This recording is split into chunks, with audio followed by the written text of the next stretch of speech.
दोस्तों, बजट का जो फर्स्ट पार्ट था वो मैं आपका ले चुका हूँ। वहाँ पे हमने बहुत सारे इम्पोर्टेंट टॉपिक डिस्कस किए। ऑलमोस्ट जितना भी बजट से पोर्शन कवर होता है आपके पेपर में, वो हमने पूरा पूरा फर्स्ट वीडियो में कवर कर लिया है। आज हम लोग कुछ स्कीम के बारे में बात करेंगे। एग्ज़ाम के पॉइंट ऑफ व्यू से वो सारी इम्पॉर्टेंट होंगी, किसी के बारे में भी एग्ज़ाम में पूछा जा सकता है। तो आपको ये ध्यान रखना है कि आज का लेक्चर बहुत ही इम्पोर्टेंट है। और अगर आज आप इस वीडियो को पहली बार देख रहे हो तो यार जाके एक काम करो, जो मैंने लास्ट वीडियो डाली है ना उसको जाके ज़रूर देख लो, क्योंकि वो वाली वीडियो भी बहुत इंपॉर्टेंट है। और अगर आपको बजट के बेसिक नहीं आते हैं तो आप मेरी प्लेलिस्ट में जाओ जिस पे लिखा होगा कंप्लीट इकोनॉमी, ठीक है ना। उस प्लेलिस्ट पे जाके क्लिक करेंगे जब आप, तो आपको वहाँ पे सारे बेसिक कॉन्सेप्ट मिल जाएंगे बजट के। अगर आपको बजट के बेसिक कॉन्सेप्ट नहीं पता होंगे तो आपको चीज़ें समझने में बहुत दिक्कत होगी। जो आज मैं वीडियो बना रहा हूँ उसको समझने में दिक्कत नहीं होगी अगर आपको बैठ के बेसिक कॉन्सेप्ट नहीं पता है। तो इस वीडियो को जो आज मैंने बनाया है इसमें आपको बिल्कुल दिक्कत नहीं होगी। आपको दिक्कत होगी कल वाली वीडियो में जो मैंने आपको कल अपलोड करके दी थी। और जो कल वाली वीडियो है ना वो बहुत इंपॉर्टेंट वीडियो है। उसके अंदर ऐसे मैंने कई सारे क्वेश्चन डिस्कस किए जिनका पेपर में आने के बहुत ज़्यादा चांसेस हैं। तो चलो अभी हम बात करते हैं। पार्ट 1 मैं बजट का करा चुका हूँ, पार्ट 2 करा रहा हूँ। तो सबसे पहले हम लोग समझते हैं कि इस बार का जो बजट था, इस बार का जो बजट था इसका थीम क्या था। हर एक साल बजट आता है, उसका अपना एक थीम होता है। तो मैं ये समझाने की आपको कोशिश करूँगा कि इस बार का जो बजट था ना उसका थीम क्या था। तो आपको याद रखना है इस बार का जो बजट था उसका थीम था ईज ऑफ लिविंग। क्या था इसका थीम? Ease of living. यानी कि ज़िंदगी के लिए जो हमारी लिविंग है, जो हमारी लाइफ है, उसको दोस्तों सुगम बनाना, उसको आसान बनाना, उसको हम आराम से जी पाएँ इस लायक बनाना। हम लोग हमेशा बोलते हैं ना ईज़ ऑफ डूइंग बिजनेस, यानी कि बिजनेस के लिए हमें सुगमता करना, बिजनेस के लिए हमें बहुत आसान कर देना। ऐसे ही ईज़ ऑफ लिविंग यानी कि हमारे को जीने के लिए आसान कर देना। अब हम ये करेंगे कैसे? तो हम दो तरीके से करेंगे। एक तो हम करेंगे गवर्नेंस को इम्प्रूव करके, दूसरा हम करेंगे फाइनेंशियल सेक्टर को इम्प्रूव करके। ठीक है, तो हम जो जीने की जो हमारी सुगमता है वो कैसे बनाएंगे? गवर्नेंस को दोस्तों हम यहाँ पर स्ट्रेंथन करेंगे, मजबूत करेंगे, और फाइनेंशियल सेक्टर के लिए मजबूत करेंगे।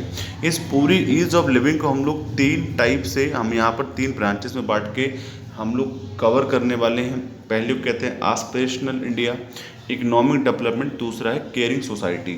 हमारे लिए ना ईज़ ऑफ लिविंग तो करनी है, लेकिन हमें किस तरीके से करनी है, हमें कहाँ कहाँ पे बल देना है जिससे हम ये कर पाएँ। तो हमें तीन जगह पे बल देना है। अगर हमें तीन जगह पर बल देते हैं तो हम लोग जीने की सुगमता भारत में बना सकते हैं। पहला है आस्पिरेशनल इंडिया, दूसरा है इकोनॉमिक डेवलपमेंट, तीसरा है केयरिंग सोसाइटी। अगर हम लोग इन तीन फैक्टर पे ध्यान दें तो हम लोग ईज़ ऑफ लिविंग भारत के अंदर कर सकते हैं। अब जो आपका आस्पिरेशनल इंडिया है इसके अंदर हमें किसके चीज़ पे फोकस करना पड़ेगा? तो ये है आपका agriculture, irrigation, rural development, balance water and sanitation, education and skill. मतलब खेती पे ध्यान देना पड़ेगा हमारे लिए, सिंचाई व्यवस्था पे ध्यान देना पड़ेगा, और गांव के विकास पे ध्यान देना पड़ेगा, रूरल डेवलपमेंट पे। बैलेंस भलाई पे ध्यान देना पड़ेगा, वाटर एंड सैनिटेशन पानी और स्वच्छता पे ध्यान देना पड़ेगा, एजुकेशन शिक्षा और स्किल तो आप जानते ही हो, हमें इन पे ध्यान देना पड़ेगा। ठीक है, चलो आगे इकोनॉमिक डेवलपमेंट में किस पे ध्यान देना पड़ेगा? इकोनॉमिक डेवलपमेंट के लिए भी ध्यान देना पड़ेगा इंडस्ट्री एंड कॉमर्स और इन्वेस्टमेंट पे, इंफ्रास्ट्रक्चर पे, और न्यू इकोनॉमी। न्यू इकोनॉमी क्या है दोस्तों, इसके बारे में मैं आपको कल पढ़ाऊंगा। एक 15 से 20 मिनट की वीडियो होगी, उससे आप लोग देख लीजिएगा, ठीक है ना। उसमें पढ़ाऊंगा, हालांकि डालूंगा तो मैं आज भी, टॉपिक तो आज पढ़ा हुआ है वो, लेकिन मैं उसको पढ़ाऊंगा कल। केयरिंग सोसाइटी, केयरिंग सोसाइटी क्या होता है दोस्तों, आप अच्छी तरीके से जानते हैं। इसके अंतर्गत देखो क्या क्या आएगा: women and child, social welfare, culture and tourism, environment and climate change. तो यहाँ पे जो हमारा गोल है ईज ऑफ लिविंग, इसको अगर हमें करना है तो हमें इन तीन एस्पेक्ट पे ध्यान देना होगा। एस्पिरेशनल इंडिया पहला एस्पेक्ट होगा, जिसमें इकोनॉमिक डेवलपमेंट दूसरा एस्पेक्ट होगा, केयरिंग सोसाइटी तीसरा एस्पेक्ट होगा। अब इसमें भी इतने सारे एस्पेक्ट होंगे जिन पे हमें फोकस करके चलना पड़ेगा, ठीक है ना। तभी हम जाके कहीं ईज ऑफ लिविंग का जो एम है वो अचीव कर पाएंगे। चलो नीचे चलता हूँ आपको लेके मैं। नीचे यहाँ पे दोस्तों गवर्नेंस में हमने क्या क्या अभी तक इम्प्रूव किया है इसके बारे में बताया है। पहला है दोस्तों आईबीसी कंपनी जो होती हैं उनको हमने ऑनरेबल तरीके से एग्जिट करने का पूरा प्रावधान किया है। आईबीसी होता है दोस्तों, इंसॉल्वेंसी एंड बैंकरप्सी कोड। अगर कोई भी कंपनी दिवालिया हो जाती है, इंसॉल्वेंसी उस पर बन गई है, यानी कि वो ऐसी सिचुएशन में है कि वो अपना जो उसने लोन उठाया है मार्केट से अपनी कंपनी के लिए, वो उसे पे नहीं कर पा रही है, यानी कि जो लोन उसने बैंक से लिया है, एनबीएफसी से लिया है, ठीक है ना, या फिर और कहीं से लिया हुआ है किसी फाइनेंशियल इंस्टीट्यूशन से, अब वह उसे पे करने की सिचुएशन में नहीं है, वह उसे अदा करने की स्थिति में नहीं है। तो ऐसी सिचुएशन में भारत सरकार ने क्या किया है, कुछ ऐसी टर्म्स एंड कंडीशन को बनाया है जिससे अगर कोई कंपनी दिवालिया हो जाती है तो वो बहुत ही इज्जतपूर्ण तरीके से अपनी कंपनी को बेच पाए और लोगों की अदायगी पूरी कर पाए, यानी कि उसके ऊपर उससे कोई ज़्यादा अच्छे से ज़्यादा तरीके से कोई दंडित नहीं किया जाएगा। हमने उसे जेल वगैरह भेजने जो भी स्ट्रिक्ट मेजर्स हैं वो उसके खिलाफ नहीं लिए जाएंगे। ओके, अब यहाँ पे आपको पता है अभी हमारा जो पूरा इकनॉमी है उसमें काफ़ी सारे रिफॉर्म किए गए। इन रिफॉर्म में एक था इनडायरेक्ट टैक्स में रिफॉर्म, जिसे हमने कहा GST, goods and service tax.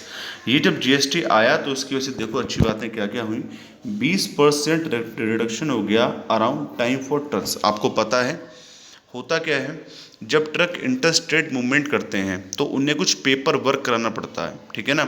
लेकिन अब क्या है, अब जीएसटी जब से आई है तो वो पेपर वर्क खत्म हो गया है। अब यहाँ पर व्यवस्था कर दी गई है ई व्हील्स की, ठीक है ना, ई व्हील्स की। अब कुछ नहीं करना, आपको पेपर वर्क नहीं दिखाना उन्हें। अब बस आप एक फ़ोन में एक बिल पड़ा होता है, आप बस उसको दिखा दीजिए और आपके ट्रक को क्लियरेंस मिल जाएगी और आप आगे चले जाइए, सही है ना। यानी कि जब आप बॉर्डर इंटर स्टेट मूवमेंट करते हैं, जब आप बॉर्डर पे आते हैं, मुझे उत्तर प्रदेश से जाना पंजाब, ठीक है ना, तो यहाँ पे जब मैं बॉर्डर्स पे आऊँगा स्टेट के, तो बॉर्डर्स पे मुझसे पूछा जाएगा कि इसके अंदर क्या क्या है और कुछ टैक्स डिडक्शन भी होता है। तो वो सब एक पेपर वर्क के थ्रू होता है। तो अब इस पेपर वर्क को हम लोग कर लेते हैं ई बिल्स के द्वारा, ठीक है। ई बिल होते हैं दोस्तों इलेक्ट्रॉनिक बिल्स जो कि आपके मोबाइल पे होते हैं और आप बस मोबाइल पे 1 मिनट के अंदर अपना काम करके चले जाइए, सही है। घंटों घंटों कोई भीड़ नहीं लगानी पड़ती। पहले 24 घंटे ट्रक खड़े रहते थे, तब जाके क्लियरेंस मिलता था, तब वो आगे बढ़ते थे। लेकिन अब 1-2 घंटे में काम हो जाता है बहुत आराम से। Benefit to MSME through enhance threshold and composition limit. हमने जो एमएसएमई है उसकी थ्रेशोल्ड लिमिट बढ़ा दी है, ठीक है ना। मतलब पहले अगर हम 10 रुपये पे कहते थे कि ये एमएसएमई है, तो आज हम कह रहे हैं 100 रुपये पे, जिससे एमएसएमई अपने आप को एक्सपेंड कर पा रही है। सेविंग ऑफ अबाउट 4% यहाँ कह रहे हैं। अब पहले अगर फैमिली 10 रुपये बचाते थे तो अब वो 14 रुपये बचाना उन्होंने स्टार्ट कर दिए, ठीक है ना। उन्होंने कितना नहीं, अगर वो पहले 100 रुपये कमाते, 100 रुपये बचाते थे, तो अब वो 104 रुपये बचा रहे हैं, ठीक है ना। आपको पता है सेविंग्स बहुत ज़रूरी होती हैं। अगर सेविंग नहीं होंगी तो इन्वेस्टमेंट मार्केट के अंदर नहीं आएगा। अगर आप सेव ही नहीं करोगे तो फिर इन्वेस्टमेंट कैसे करोगे। तो यहाँ पे ये कह रहे हैं जब से जीएसटी आई है तब से फैमिली की जो सेविंग है वो 4% तक बढ़ गई है। आईलेट मैं सेविंग करता था पहले 100 रुपये की, अब मेरी होगी 104 रुपये की, ठीक है। अब यहाँ पे डिजिटल रेवोल्यूशन भी आया है। यहाँ पे आपको पता ही है लगभग आपको इस बार देखने को मिलेगा डीबीटी डायरेक्ट बेनिफिट ट्रांसफ़र जो है, इसमें भारत ने सन 2018-19 में 7 लाख करोड़ रुपए दिए हैं, सीधे सीधे किसानों को दिए हैं। और हमारे जो अभी आप देख रहे हो कोरोना महामारी में जो फीमेल्स उनके अकाउंट में पैसे आ रहे हैं 500 रुपये करके, तो ये जो है सीधे डीबीटी ट्रांसफ़र की गई है, ठीक है ना। डायरेक्ट बेनिफिट ट्रांसफ़र, आपको इतनी सब्सिडी देनी है तो सीधे आपके हमने अकाउंट में भेज दी है। सिलेंडर पे सब्सिडी देनी है तो हमने सीधे कहाँ कर दिया, आपके अकाउंट में हमने भेज दी है। अब यहाँ पे हमारा फोकस है डिजिटल गवर्नेंस पे। हम लोग चाहते हैं जो अफसरशाही हम लोग देखते हैं जिसमें बहुत ज़्यादा ऑफिसर्स इंटरफेयर करते हैं, ठीक है ना, बहुत सारा करप्शन करते हैं, जिसकी वजह से बहुत अच्छे काम रुक जाते हैं या फिर वो इतना उन्हें रोक देते हैं कि आगे हो ही नहीं पाते हैं। तो अब हमारे लिए डिजिटल गवर्नेंस करनी है। डिजिटल गवर्नेंस का फ़ायदा ये होगा कि समय बहुत कम लगेगा और काम बहुत स्मूथली होगा। Improve physical quality of life through national infrastructure pipeline. हमारे लिए क्या करना है, अब इंफ्रास्ट्रक्चर प्लान लेके आने हैं। हमें अब इंफ्रास्ट्रक्चर पे अपने बहुत ज़्यादा फोकस करना है, क्योंकि आप जानते हो भारत का इंफ्रास्ट्रक्चर इतना अच्छा नहीं है कि हम लोग अभी इंफ्रास्ट्रक्चर से हट के कहीं दूसरी जगह पर जाके मूव कर पाएँ या दूसरी चीज़ के बारे में सोचें। हम लोग सोचते दूसरी चीज़ों के बारे में ही है, बिल्कुल सही बात है, लेकिन अभी हम अपना जो माइंड है उसको हमें कहीं ना कहीं इंफ्रास्ट्रक्चर पे भी चिपका के रखना पड़ेगा, ठीक है ना। इंफ्रास्ट्रक्चर जब हम डेवलप करते हैं तो आपको पता है इससे इकोनॉमी में बूस्ट मिलता है। डिजास्टर रेजिलियंस, हमारे को अपना इंफ्रास्ट्रक्चर ऐसा बनाना है जो कि डिजास्टर रेजिलियंस हो, जो डिजास्टर को झेल पाए। सोशल सिक्योरिटी देनी है दोस्तों पेंशन के थ्रू। जो लोग 60+ हो चुके हैं उनके लिए हमें सोशल सिक्योरिटी देने हैं पेंशन के थ्रू। आपने देखा होगा गांव में जो मास्टर वगैरह होते हैं उन्हें पेंशन मिलती है। और इंश्योरेंस में हमें ज़्यादा से ज़्यादा लोगों को लेकर आना है, ठीक है ना। आप देख रहे हो दिन ब दिन बीमारियाँ बढ़ रही हैं। अब आपने देखा होगा एक भी डिजीज़ अगर हो जाती है तो जो मिडिल फैमिली होती है पूरी तरीके से बर्बाद हो जाती है। तो ऐसा ना हो इसलिए लोगों का इंश्योरेंस कराने की भी बात यहाँ पे आ रही है। इंक्लूसिव ग्रोथ, इसमें देखिए क्या क्या है। यहाँ पे इंक्लूसिव ग्रोथ में आपको देखने को मिलेगा कि हम लोगों की जो हेल्थ केयर है उसको अच्छा करने की कोशिश कर रहे हैं by providing good sanitation and water. Health care के लिए आयुष्मान भारत स्कीम है ही। क्लीन एनर्जी के लिए उज्ज्वला सोलर पावर स्कीम चल रही है। फाइनेंशियल इंक्लूजन कराने के लिए लोगों के लिए क्रेडिट सपोर्ट दी जा रही है, लोन दिया जा रहा है, जिससे कि लोग ज़्यादा से ज़्यादा लोग मार्केट में आएँ और अपना जो भी बिजनेस करना चाहते हैं वो बिजनेस कर पाएँ, ठीक है ना। और फिर पेंशन तो दे ही दी जा रही है सोशल सिक्योरिटी के लिए। अफोर्डेबल हाउसिंग हो रही है, ठीक है ना। लोगों को बहुत ही अफोर्डेबल प्राइसेस पर घर दिए जा रहे हैं। और डिजिटल पेंट्रेशन, लोगों को ज़्यादा से ज़्यादा डिजिटल होने के लिए कहा जा रहा है, जिससे कि डिजिटलाइजेशन बढ़े और जो करेंसी है जिससे जो करप्शन वगैरह के बहुत सारे चांसेस रहते हैं वो कम हो। फिर यहाँ पे ये आप देखोगे पूरा फाइनेंशियल सेक्टर है, ठीक है। अब यहाँ पे कुछ आपके सामने कुछ मैं फाइनेंस सेक्टर को सबसे लास्ट में डिस्कस करूँगा। ये जो पूरा पैरा है इसको सबसे लास्ट में डिस्कस करेंगे, सब डिस्कस कर लेने के बाद, ठीक है। ये 2 पैरे हैं, इनके बारे में हम लास्ट में बात करेंगे। सबसे पहले हम लोग यहाँ बात कर लेते हैं आपका, ये रहे कुछ बहुत इंपॉर्टेंट इंडिकेटर, सही है। ये जीडीपी ग्रोथ रेट का इंडिकेटर, ये हमें दिखाता है कि हमारी भारत की जीडीपी किस तरीके दोस्तों इम्प्रूव हो रही है। सन 2012-13 में हम लोग अप्रॉक्स से 5 साढ़े 5 के आसपास। सन 2013-14 में हमारी जीडीपी हुई दोस्तों 6.5 के आसपास। देखो एक चीज़ आप समझ लो, जीडीपी इम्प्रूव होने से होता क्या है कि ज़्यादा टैक्स आता है, और जब ज़्यादा टैक्स आता है तो फिर भारत सरकार जो है वो लोगों के वेलफेयर पे ज़्यादा पैसे खर्च कर पाता है। और जब जीडीपी बढ़ती है तो उससे पहला फ़ायदा तो होता है कि भारत सरकार पर टैक्स ज़्यादा आता है। दूसरा फ़ायदा होता है कि एम्प्लॉयमेंट बहुत ज़्यादा जनरेट होता है। यहाँ पे ये दोनों चीज़ें इकोनॉमी के बहुत बड़े पहिए हैं, अगर ये लाइन पे आ जाए तो इकोनॉमी अपने आप से पटरी पे आ जाती है।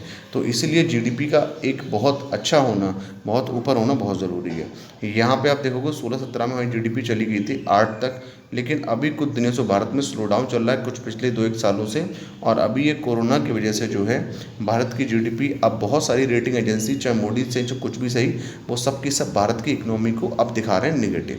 भारत की जो इकोनॉमिक ग्रोथ है अब वो उसको दिखाने लगे निगेटिव, और सीधी सी बात है वो निगेटिव जाने वाली है ही है, ठीक है। क्योंकि कोरोना महामारी के आने की वजह से भारत सरकार को अपना बहुत सारा पैसा खर्च करना पड़ रहा है। इस समय पे कोई भी कंपनी खास प्रोडक्शन कर नहीं रही है, जिसकी वजह से भारत के लिए टैक्स मिल नहीं रहा है। अब जब इंडिया में जो कंपनी वही प्रोडक्शन नहीं कर रही है तो एफडीआई आने का तो सवाल ही नहीं बनता। एफडीआई यानी कि जो विदेश से पैसा आता है उसका आने का तो सवाल ही नहीं पैदा होता। एफडीआई बनती है तो फैक्ट्रियाँ खुलती हैं, जिससे भारत सरकार के पास और ज़्यादा टैक्स आता है। तो अभी टैक्स बेस बढ़ने का आप ये लगा लीजिए कोई भी कतई चांस नहीं है। फिर ये सीपीआई WPI, ये 2 पैरामीटर्स होते हैं जिनसे हम लोग महंगाई को नापते हैं। भारत में जिस पैरामीटर से महंगाई को नापा जाता है उसे कहते हैं हम लोग WPI, ठीक है ना। ओके, तो हम लोग WPI पैरामीटर का इस्तेमाल करते हैं अपने देश में महंगाई को मेज़र करने के लिए। ओके, ये आप देख सकते हो। अगर हम लोग बात करें WPI की तो ये पहले अप्रॉक्सीमेट 14 में 2% के आसपास था, फिर ये 15-16 में नेगेटिव चला गया, और ये आज बात की जाए आज के टाइम की तो लगभग आज भी दोस्तों ये 2% के आसपास ही चल रहा है, ठीक है। अगर हम लोग बात करें यहाँ पे CPI की, देखो WPI CPI जब मैं आपको यहाँ पढ़ा रहा हूँ इन्फ्लेशन, तो इनके बारे में हम लोग बहुत ही अच्छी तरीके चर्चा करेंगे। CPI होता है दोस्तों कंज्यूमर प्राइस इंडेक्स, और WPI होता है होलसेल प्राइस इंडेक्स, ठीक है। तो ये 2 इंडेक्स होते हैं जो कि आपके इन्फ्लेशन के लिए निकाले जाते हैं, जो ये बताते हैं कि इन्फ्लेशन देश में कितना चल रहा है। तो ये आपके दोनों आपके सामने ये चार्ट है। हम लोग जो भारत सरकार ऑफिशियली जो इन्फ्लेशन को काउंट करती है वो करती है WPI इंडेक्स के आधार पे। तो यहाँ पे ये एक इंडेक्स है, आप लोग देख पा रहे होगे। ये हाल ही में हमारा जो यहाँ जो इन्फ्लेशन चल रहा है वो 2% के आसपास है।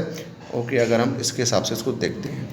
अब यहाँ पे एक है दोस्तों नेट FDI हमारे भारत में देखो कितनी आई, आप देख सकते हो यहाँ पे। अगर हम लोग नेट FDI की बात करें तो जुलाई 17 में हमारे पास दोस्तों 8,000 US यूएस मिलियन डॉलर की जो थी वो एफडीआई आई। इसके बाद आप देख रहे हो उस 18 में कुछ कम हुई, फिर हमारे पास अप्रैल 18 में थोड़ी अच्छी आई, 4000 यूएस डॉलर मिलियन की आई। इसके बाद यहाँ फिर से पीक पे पहुँचती है अप्रैल 19 में, ये है लगभग 7000 यूएस डॉलर मिलियन, और अब ये बहुत कम आ चुकी है। ठीक है ना। फॉरेक्स की बात की जाए तो आप देख रहे हो 11 में हमारा फॉरेक्स जब अच्छा था, लेकिन अब ये लगातार 200 घटता हुआ चला जा रहा है। सही है। 19-20 में ये फर्स्ट क्वार्टर में और भी कम हो गया। यहाँ पे आप एक बात याद रखिएगा, इस समय भारत का जो फॉरेक्स है वो दोस्तों काफ़ी ज़्यादा हो गया, क्योंकि रेमिटेंस आ रहा है दूसरे देशों से। दूसरे देश वाले रेमिटेंस लेके आ रहे हैं, सबके सब विदेश से भारत में आ रहे हैं, जिससे भारत का जो फॉरेक्स है वो बढ़ रहा है। समझ रहे हो, दूसरे देश के लोग आ रहे हैं। अब जब आएंगे तो उन्हें खर्चा तो करना ही करना है भारत के अंदर, तो वो लोग क्या कर रहे हैं, अपना जो विदेशी मुद्रा जो लेके आए हैं उसको आरबीआई को दे रहे हैं, आरबीआई बदले में गांधी जी दे रहे हैं, जिसकी वजह से हो गया आरबीआई के पास फॉरेक्स रिजर्व बढ़ रहा है। अब यहाँ पे डेब्ट की बात की जाए तो हमारे भारत के पास आपको पता ही है, लगभग आप देख रहे हो कि जीडीपी का 50% भारत पे डेब्ट है। ठीक है। जीडीपी का कितना है, 50% भारत पे डेब्ट है इस समय प्रेजेंट टाइम की बात की जाए। यानी कि हमारी अगर जीडीपी 200 लाख करोड़ की है तो हम पे अप्रोक्सीमेट 90 लाख करोड़ के आसपास का हम पे डेब्ट है। ठीक है। 90 लाख करोड़ का हम पे विदेशी का उधार है, विदेशों का उधार है। मैं हमेशा कहता हूँ डोमेस्टिक उधार होता कोई चिंता नहीं होती, पकड़े डाल देते जेल में अगर कोई मांगता तो, लेकिन हमारे पास विदेशी उधार है, इसको तो हमें पे करना ही करना पड़ेगा। लेकिन अगर आप लोग देखते हो पिछले डिकेड से, तो अब हमारी हालत कुछ सुधरी है। 12-13 में हमारा जो ये था, ये 52.5 के आसपास था जीडीपी का डेप्ट। अब 13-14 में दोस्तों ये थोड़ा कम हुआ है, फिर हल्के हल्के कम होते होते ये आ चुका है 50 पे। कुछ खास कमी नहीं आई है, लेकिन आप देख पा रहे होगे इसमें कमी आई है।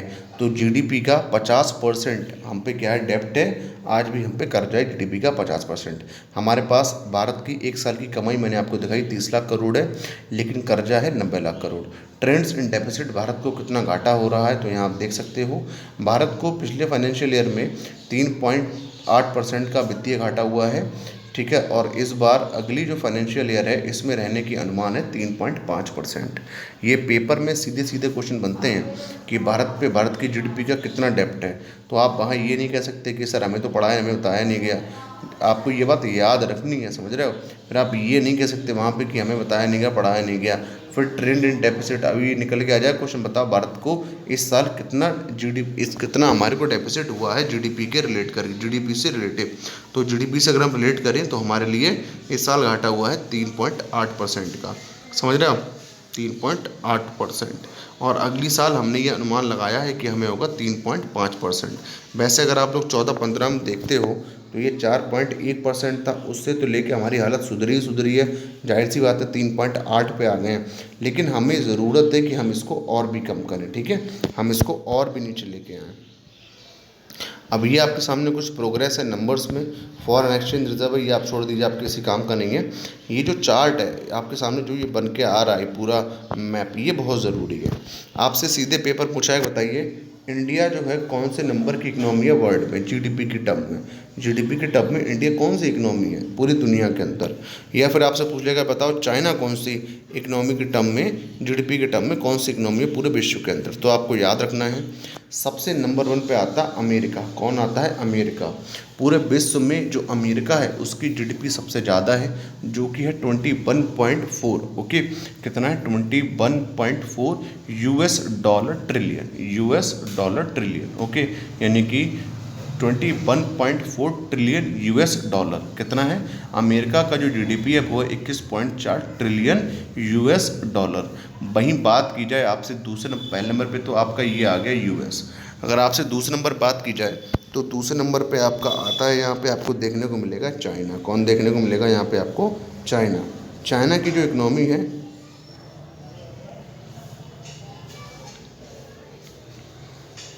चाइना की दोस्तों जो इकनॉमी है वो दूसरे नंबर पे आती है in the terms of GDP. ये है 14.1 ट्रिलियन यूएस डॉलर। तीसरे नंबर पे ऑफ कोर्स हमारा आता है जापान। जापान की भी जो इकनॉमी है वो in the terms of GDP है 5.2 ट्रिलियन यूएस डॉलर। फिर चौथे नंबर पे आता है जर्मनी, इसकी है 3.9 ट्रिलियन यूएस डॉलर। फिर 5वें नंबर पे आते हैं हम लोग इंडिया। इंडिया की है 2.9 US trillion US dollar, 2.9 trillion US dollar. अब आपसे पेपर में सीधा सीधा क्वेश्चन पूछेगा, बताइए दुनिया में तीसरे नंबर की कौन सी इकोनॉमी है in the terms of GDP. तो वहाँ आपको तुरंत बता देना है, तीसरे में आएगा आपका जापान। ठीक है, तो आप इस सीक्वेंस को याद कर लीजिए।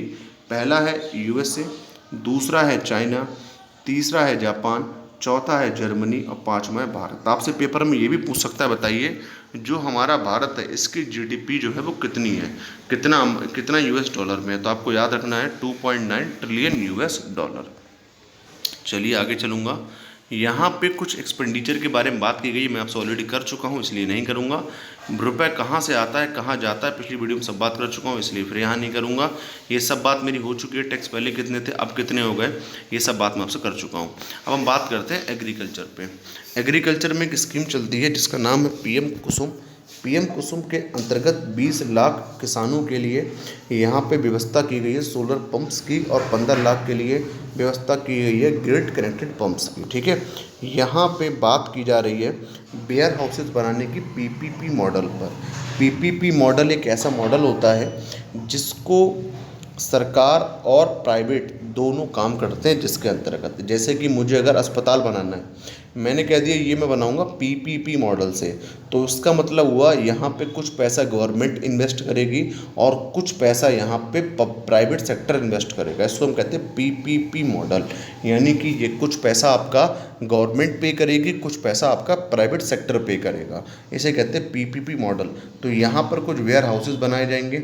वेयर हाउस आप सभी जानते हैं, ऐसा एक गोदाम टाइप होता है जिसके अंदर हम लोग जो किसान लोग होते हैं वो अपने फ्रूट्स और वेजिटेबल्स को स्टोर कर रखते हैं, क्योंकि अगर वो ज़्यादा समय तक इसे स्टोर कर नहीं रखेंगे तो उनके सड़ सकते हैं। ठीक है ना। सेल्फ हेल्प ग्रुप चलाए जाएंगे गाँव के अंदर, ठीक है ना, जिससे कि self help group run village storage scheme to be launch. तो यहाँ पे self help group run village storage scheme launch करी जाएगी जल्दी में ही। यहाँ पर इंटीग्रेशन किया जाएगा ENWR एंड ई नेम का। ENWR होता है electronic negotiable warehouse receipt, ठीक है ना। वहाँ पर आपका जो ई नेम होता है ये होता है national electronic national agriculture market. तो इन दोनों का इंटीग्रेशन किया जाएगा। अब आपको ये आपके लिए बहुत इंपॉर्टेंट होगी, self help group run village storage scheme. दूसरा integration of ENWR and e NAM. आपसे पूछ सकता है बताइए बजट में कौन सी दो स्कीमों को मर्ज करने की बात की गई है। तो आपको याद रखना है नेशनल वेयर हाउस रिसिप्ट और दूसरा है नेशनल एग्रीकल्चर मार्केट। अब यहाँ पे एक बात की गई किसान रेल की। किसान का वह माल जो कि बहुत जल्दी सड़ जाता है उसको फास्ट मूवमेंट कराने के लिए, यानी कि उसको मंडी तक ले जाने के लिए हम लोग ट्रेन का उपयोग करेंगे, ठीक है ना। इसको हमने बोला किसान रेल स्कीम। फिर है कृषि उड़ान। कृषि उड़ान एक ऐसी स्कीम है जिसमें हम लोग किसानों को कनेक्ट करेंगे ग्लोबल मार्केट से, जिससे किसानों के लिए अपने वेजिटेबल्स के फ्रूट्स के प्रोडक्ट के अच्छे प्राइजेस मिल पाएँ, ठीक है ना। अब यहाँ पे बात की गई है एलिमिनेशन ऑफ FMD। FMD दोस्तों एक बीमारी होती है, इसे कहते हैं फुट एंड माउथ डिजीज़, ठीक है। फिर दूसरी दोस्तों ये इन कैटल, ठीक है ना, brucellosis in cattle and PPR in sheep. PPR होता है दोस्तों आपका गोट प्लेग। भारत में भी एक बार चूहों के ऐसे प्लेग आया था, ये भी एक महामारी का रूप ले लिया था। तो PPR ये होता है दोस्तों आपका गोट जो प्लेग होता है इन शीप में पाया जाता है इन एंड गोट बाय 2025। तो हमारे को यहाँ पे एलिमिनेशन करना है गुड डिजीज़ को। एक तो FMD, दूसरी है दोस्तों ब्रूसेलोसिस, और यहाँ पे ये दोनों की दोनों किस्में होती हैं कैटल में। FMD foot and mouth disease, brucellosis, इन दोनों को हमें यहाँ एलिमिनेट करना है, ख़त्म करना है।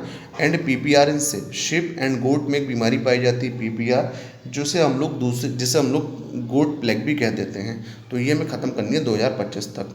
Increasing coverage of artificial insemination of 70%। Artificial insemination होता है दोस्तों procedure of injection semen into vagina और यूट्रस।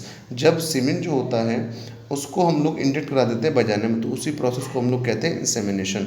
इस प्रोसेस को जो ये आर्टिफिशियल प्रोसेस हो रही है इसको हमें बढ़ाना है, इंक्रीजिंग कवरेज करना है, इसको हमें बढ़ाना है 70% तक। Doubling of milk processing capacity, जो हमारी मिल्क प्रोसेस करने की जो कैपेसिटी है, अमूल का जो दूध बिक रहा है इसकी जो प्रोसेसिंग कैपेसिटी है इस तरीके की, उसे हमें 2025 तक बढ़ाना है। एग्रीकल्चर क्रेडिट को दोस्तों हमें बढ़ाना है। Agriculture credit target 25 lakh crore for 2020-21 में जो एग्रीकल्चर क्रेडिट टारगेट रहेगा, यानी कि जो हम लोग खेती के लिए जो हम लोग लोन देने वाले हैं वो 15 लाख करोड़ रुपए का देने वाले हैं अगले फाइनेंशियल ईयर में। फिश प्रोडक्शन टारगेट रखा हमने 200 लाख टन 2022 से 23 तक। 4500 एकड़ ऑफ एक्वाकल्चर करेंगे हम लोग। फिशरी एक्सटेंशन होगा दोस्तों 3477 सागर मित्रा तक और 500 FPOs तक, ठीक है। हम यहाँ पे राइज करेंगे फिशरी एक्सपोर्ट को 1 लाख करोड़ तक। जो फिशरी एक्सपोर्ट होते हैं उन्हें हम 1 लाख करोड़ तक राइज करेंगे 2024-25 तक। तो यहाँ पे आपको ये पेज बहुत ध्यान से रखना है याद। यहाँ पे सबसे पहले आप याद रखेंगे PM कुसुम। इसमें क्या बोला गया है, ये 20 लाख फार्मर्स के लिए सोलर पंप देने की बात कर रहा है और 15 लाख फार्मर के लिए ग्रिड कनेक्टेड पंप देने की बात कर रहा है। पहला इंपॉर्टेंट बात। यहाँ पे दूसरी जो इंपॉर्टेंट बात है वो है ये इंटीग्रेशन। ये आपसे पूछा जा सकता है, ये पूछा जा सकता है आपसे पेपर के अंदर। तीसरा, इन दोनों में से किसी के बारे में पूछ सकते हैं, मैंने आपको बता दिया क्या होती हैं ये। चौथा आपसे दोस्तों यहाँ पूछ सकते हैं कि बताइए फिश प्रोडक्शन को लेकर भारत का क्या टारगेट है, एक्वाकल्चर को भारत को लेकर क्या टारगेट है। फिर यहाँ पे अगली बात आती है फिशरी एक्सटेंशन को लेके क्या टारगेट है। फिर दोस्तों जो हमारे पास फिशरी एक्सपोर्ट हैं उनको हम कितना करना चाहते हैं, कब तक के लिए, ठीक है। फिर यहाँ पे हम लोग कौन कौन सी बीमारी को एलिमिनेट करना चाह रहे हैं और जो मिल्क प्रोसेसिंग उसको कब तक डबल करना चाह रहे हैं। तो यहाँ पे आपका ये जो पूरा ये जो पेज है ये आपके लिए बहुत ध्यान से देखना है और इसे पढ़ना है। इसके नोट्स तो मैं दे ही दूंगा आपको, ठीक है, लेकिन आपको इसे अच्छे से समझना है। अब बात करते हैं बैलेंस वाटर एंड सैनिटेशन पे। देखो हम लोगों ने इस साल, भारत सरकार ने इस साल प्लान किया है कि वो 20,000 और हॉस्पिटल लेके आएगा जन आरोग्य योजना के अंतर्गत। फिट इंडिया मूवमेंट जो है वो लॉन्च किया जाएगा NCDs के लिए। NCD आप लोग जानते ही होंगे किससे कहते हैं, नॉन कम्युनिकेबल डिजीज़ के लिए। TB हारेगा देश जीतेगा हमने कैंपेन लॉन्च किया है और इसमें हम लोग जो ग्लोबल कैंपेन है हम लोग उससे भी आगे निकल गए हैं। ग्लोबली तो हमने सोचा है कि हमें TB ख़त्म करना 2030 तक, लेकिन भारत ने टारगेट बनाया है कि इस बीमारी को ख़त्म करना हमें 2025 तक, ठीक है। यहाँ पे हॉस्पिटल्स बनाए जाएंगे इन द PPP मोड। अभी जब ये हमारा पूरा बजट आया था तो इस बात की बहुत चर्चा हुई कि PP मोड में हॉस्पिटल्स कैसे रहेंगे। तो PP मोड में हॉस्पिटल्स बनाने की बात की गई है। जन औषधि केंद्र को हमें प्रत्येक डिस्ट्रिक्ट तक पहुंचाना 2024 तक, ठीक है। निक्षय पोषण योजना, ये जो आपकी निक्षय पोषण योजना है ये आपके डायरेक्ट बेनिफिट ट्रांसफ़र स्कीम है, ठीक है ना, for the mall nutrition support, यानी कि वो लोग जो कि माल न्यूट्रिशन है उनके लिए DBT स्कीम है। दूसरा बहुत इंपॉर्टेंट, ये TB पेशेंट के लिए भी है, ओके। इसको चलाया जाता है ministry of health and family welfare के द्वारा। ये सेंट्रली स्पॉन्सर्ड स्कीम है आपकी, जो कि आती है नेशनल हेल्थ मिशन के अंतर्गत। अब एक बात और बता दूं यहाँ पे, कभी आप लोग इस स्कीम में और पोषण मिशन में कभी कन्फ्यूज मत हो जाना, ठीक है। निक्षय पोषण योजना और पोषण मिशन, ये जो निक्षय पोषण योजना है और जो पोषण मिशन है दोनों अलग अलग हैं। जो पोषण मिशन है दोस्तों ये चलाया जाता है ministry of women and child development के द्वारा, और ये जो आपका निक्षय पोषण योजना है ये आपकी चलाई जा रही है ministry of health and family welfare के द्वारा, ओके। अब यहाँ पे ये है SBM, आप सभी सबसे बहुत अच्छे तरीके से परिचित हैं। स्वच्छ भारत मिशन 19-20 में हमने खर्च किया है 9638 लाख करोड़ रुपीस इसके ऊपर, और नाउ-अ-डेज हम लोग नेक्स्ट फाइनेंशियल ईयर में करने वाले हैं 12,294 लाख करोड़ रुपीस इसके ऊपर इन्वेस्ट, ठीक है, ओके। चलो आगे चलें। अब बात करते हैं एजुकेशन स्किल की। हमारे पास इस बार के बजट में एजुकेशन एंड स्किल के लिए क्या दिया है, 150 हायर एजुकेशनल इंस्टीट्यूशन बनाए जाएंगे जिसमें अप्रेंटिसशिप दी जाएगी हर एक बच्चे के लिए। अप्रेंटिसशिप आप जानते हो, इंटर्नशिप दी जाएगी दोस्तों फ्रेश इंजीनियर्स के लिए in the urban local bodies. Internship आप जानते हो किससे कहते हैं, अच्छी तरीके जानते होगे। स्पेशल ब्रिज कोर्स बनाया जाएगा, वो विद्यार्थी जो विदेश में पढ़ना चाहते हैं उनके लिए स्किल डेवलप कराने के लिए कोर्स लाया जाएगा जो होगा ब्रिज कोर्स। यहाँ पे आपको देखने के लिए मिलेंगे कुछ प्रोग्राम जैसे स्टडी इन इंडिया, मतलब हम लोग विदेशी जो राष्ट्र हैं उनके बच्चों को हम लोग प्रोत्साहित करते हैं, आओ भैया भारत में पढ़ो, आओ भैया भारत में पढ़ो, भारत की पढ़ाई बहुत अच्छी है, आ जाओ पढ़ लो। तो इसके अंतर्गत हमने 19-20 में पैसा खर्च किया बत्तीस करोड़, और इस बार हम खर्च करने वाले हैं 65 करोड़। ध्रुव स्कीम पे आप लोग देख पा रहे होंगे हम लोग स्पेंड कर रहे हैं लगभग 10 करोड़। ऑपरेशन डिटेल बोर्ड, यार बहुत बार पढ़ाया है मैंने इसके बारे में, इस पर हम खर्च करने वाले हैं 25 करोड़ रुपए, ठीक है। इक्विप स्कीम है आपकी, इस पर हम लोग इस बार खर्च करने वाले हैं 1413 करोड़ रुपए। तो ये सारी आपकी स्कीम है जो आपको याद रखनी होंगी। Digital level online education programme चलाया जाएगा बच्चों के लिए, जो कि डिप्राइव सेक्शंस के बच्चों के लिए होगा, ठीक है। डिग्री लेवल ऑनलाइन एजुकेशन किसके लिए होगा? ये डिप्राइव बच्चों के लिए होगा। यहाँ पर India set to conducting Asian Africa under studying programme. अब यहाँ पे भैया इंडिया सेट एक प्रोग्राम चलाया जाएगा जिसमें हम लोग अफ्रीका के बच्चों को प्रोत्साहित करेंगे, आओ भैया भारत में आके पढ़ो, सही है। ये आपको बात समझ में आनी चाहिए। अब ये अप्रेंटिसशिप ट्रेनिंग दोस्तों जो होती है आपको पता ही है, अप्रेंटिसशिप किससे कहते हैं आप सबको पता होगा, इतनी एज पे आप लोग आ चुके हैं, यह तो आपको पता ही होगी। इस पे भारत में दोस्तों पैसा खर्च करेगा 20-21 में, ये आपका है 19-20 में हमने किया 170 करोड़ के आसपास, और इस बार हम खर्च करने वाले हैं 176 करोड़ के आसपास, ठीक है। न्यू इकोनॉमी की चर्चा मैं कल करूंगा क्योंकि थोड़ा बड़ा टॉपिक है, आराम से करेंगे, बहुत अच्छी तरीके से करेंगे। इंडस्ट्री, कॉमर्स एंड इन्वेस्टमेंट की बात की जाए अगर आपसे यहाँ पे, तो इसकी जो चर्चा है वो पहले करने से पहले आप ये समझ लीजिए कॉर्पोरेट टैक्स रेट का, ठीक है। हमारे भारत में जो कॉर्पोरेट टैक्स है, जो हम लोग निगम कर लगाते हैं, जो कंपनियों पर कर लगाते हैं, ये लगाते हैं दोस्तों मात्र 22%, ठीक है। वहीं अगर आप दूसरों पर देखोगे, दूसरी कंट्री से थाईलैंड है, जापान है, बांग्लादेश है, इंडोनेशिया है, चाइना है, श्रीलंका, फिलीपींस है। फिलीपींस का आप देख रहे हो 30% है, श्रीलंका 28%, चाइना 25%, इंडोनेशिया लगभग सब हमारे बराबर ही हैं। लेकिन अगर आप देखते हो फिलीपींस, श्रीलंका, चाइना ये हमसे थोड़ा ज़्यादा दूर निकल गए हैं। जापान, इंडिया के जो कॉर्पोरेट टैक्स हैं वो लगभग समान ही है, सही है। अब बात करते हैं इंफ्रास्ट्रक्चर पे। तो इंफ्रास्ट्रक्चर में दोस्तों क्या है हमारे पास, आप लोग ध्यान से देखिएगा। इंफ्रास्ट्रक्चर में हम लोग दोस्तों रोड जो हैं उसके लिए हम दोस्त रोड को डेवलपमेंट करने वाले हम लोग हाईवेज को अब और लंबा करेंगे और बढ़ाएंगे। आपने देखा होगा लास्ट डिकेड से भारत सरकार हाईवेज को डेवलप करने में बहुत ध्यान दे रही है। हम यहाँ पर 4 स्टेशन उनका रीडेवलपमेंट करेंगे, 150 पैसेंजर वाली पीपी मोड की ट्रेन बनवाएंगे, ठीक है ना, जो कि कुछ तेजस की तरह होगी। मोड तेजस टाइप ट्रेन हमें बनानी पड़ेंगी। पोर्ट का हम लोग दोस्तों डेवलपमेंट करेंगे, कॉर्पोरेट को दे देंगे, कंपनी के लिए दे देंगे। ऐसे होता क्या है कि जो पोर्ट होते हैं उनकी एफिशिएंसी बढ़ती है। आपको पता है गवर्नमेंट कंपनी और प्राइवेट कंपनी में सबसे बड़ा फ़र्क क्या होता है कि दोनों के एफिशिएंसी में बहुत फ़र्क है। अगर आप एक पोर्ट प्राइवेट को इस्तेमाल करने को दे दीजिए, एक गवर्नमेंट को इस्तेमाल करने को दे दीजिए, तो गवर्नमेंट उसका उतने अच्छे से यूटिलाइजेशन नहीं कर पाएंगे जितना अच्छे से उसको कॉर्पोरेट्स जो प्राइवेट कंपनी है वो इस्तेमाल कर लेंगे। तो हम कम से कम एक जो बड़ा पोर्ट है उसको एक बार हम क्या करेंगे, कंपनी को दे देंगे, ठीक है, जिससे उस पोर्ट की एफिशिएंसी बढ़ पाए। आपको पता है भारत में जो पोर्ट है ना वो दोस्तों बहुत सारा जो भारत को रेवेन्यू जनरेट करके दे सकता है, लेकिन है क्या कि हम लोग अपना पोर्ट का जो पावर उसको उतने अच्छे से यूटिलाइज नहीं करते हैं। 100 मोर एयरपोर्ट बनाने की बात चली दोस्तों उड़ान स्कीम के अंडर में। तो यहाँ पे ये बात कर ली हमने इंफ्रास्ट्रक्चर पे। पावर में हमारे पास क्या है, तो हम लोग इस बार चाहते हैं जो हमारे पास मीटर हैं उनको हम लोग रिप्लेस करते हैं प्रीपेड स्मार्ट मीटर से। गैस ग्रिड हम लोग अपनी जो नेशनल गैस ग्रिड है उसको दोस्तों एक्सपेंड करना चाहते हैं 27,000 किलोमीटर तक। 103 lakh crore national infrastructure pipeline हम लोग बिछाने वाले हैं। 103 लाख करोड़ रुपए की नेशनल इंफ्रास्ट्रक्चर पाइपलाइन। मैं आपको बता दूं ये वर्ड आ रहा है बार बार, नेशनल इंफ्रास्ट्रक्चर पाइपलाइन। ये होता क्या है एक बार सुन लीजिए आप लोग ध्यान से। नेशनल इंफ्रास्ट्रक्चर पाइपलाइन दोस्तों कुछ नहीं होता, ये दोस्तों कुछ नहीं होता यार, ये होता है एक आपका इन्वेस्टमेंट प्लान जो कि किया जाता है आपके सेंट्रल गवर्नमेंट के द्वारा कुछ आइडेंटिफाइड सेक्टर के लिए, सही है ना। ये करा गया है आपके 5 वर्ष के लिए, 2020 से लेकर 2025 तक के लिए। आप अगर से इंग्लिश में बोलो तो वैसे हो सकते हो, national infrastructure pipeline is the investment plan unbelief by central government for enhancing infra in identified sector for a period of 5 years from 2020 से 2025, ठीक है। तो ये है और इसमें कुछ भी नहीं है। And international bullion exchange, bullion exchange आप लोग जानते होंगे सोना चांदी का जो एक्सचेंज होता है जिस मार्केट में उसे कहते हैं बुलियन एक्सचेंज। ये किया जाएगा गिफ्ट सिटी। ये गिफ्ट सिटी आपका क्या है मैं बता दूं, गिफ्ट का मतलब है Gujarat international finance tech city, ठीक है। इसके अंदर की जाने की बात आपकी हो रही है। ये सारे कुछ अब हम बात करते हैं केयरिंग सोसाइटी के बारे में। केयर सोसाइटी हम लोग बात कर रहे हैं more than 6 lakh anganwadi worker with smartphones.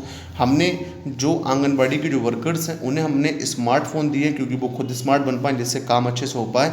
ऐसे 6 लाख लोग हैं जिन्हें हमने फ़ोन दिए हैं। एक टास्क फोर्स बनाई गई है जिसमें हम लोग जो माल न्यूट्रिशन है, जो लेवल है, उसको हम लोग कम करना चाहते हैं। Task force to be appointed to recommended regarding lowering MMR, क्या चीज़, MMR and improving nutrition level. तो हम लोग यहाँ पे कोशिश कर रहे हैं कि जो न्यूट्रिशन लेवल है वह क्या हो, बढ़ पाए। ठीक है, इसके लिए हमने एक पूरी टास्क फोर्स बना दी है। आगे है हमारे पास देखने के लायक कल्चरल टूरिज्म में, इसमें हम लोग बात कर रहे हैं Indian institute of heritage and conservation. एक इंस्टीट्यूट बनाने जिसका नाम है Indian institute of heritage and conservation. 5 archaeological site बनाने वाले हैं हम लोग, एक म्यूज़ियम बनाने वाले हैं दोस्तों हम लोग बहुत जल्दी ही। ठीक है, a museum on numismatics and trade to be established. Tribal museum बनाने वाले रांची में, मैरीटाइम बनाएंगे लोथल में। यहाँ ये जो लाइन मैंने आपको बताई है ना, ये बहुत इंपॉर्टेंट है।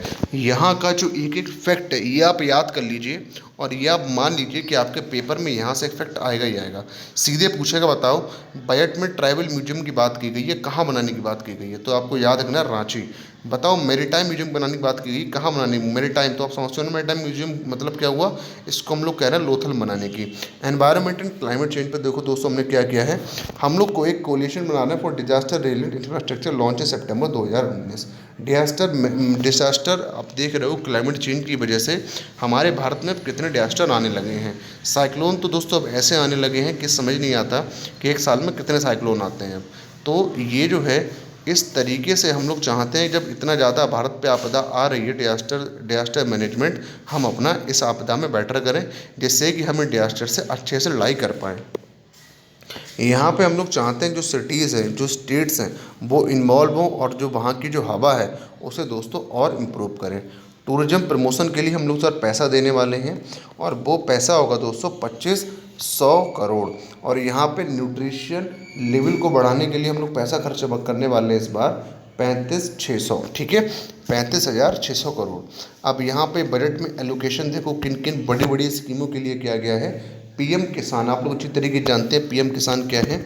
अच्छा, एक बार ऐसा करूँगा ना, अगली जो वीडियो लेके आऊँगा या फिर 4-5 दिन के बाद जितनी भी स्कीम इसके अंदर बताई गई हैं उन सबको बहुत ही बड़ा करके लेके आऊँगा आपको 3 से 4 दिन बाद एक वीडियो में।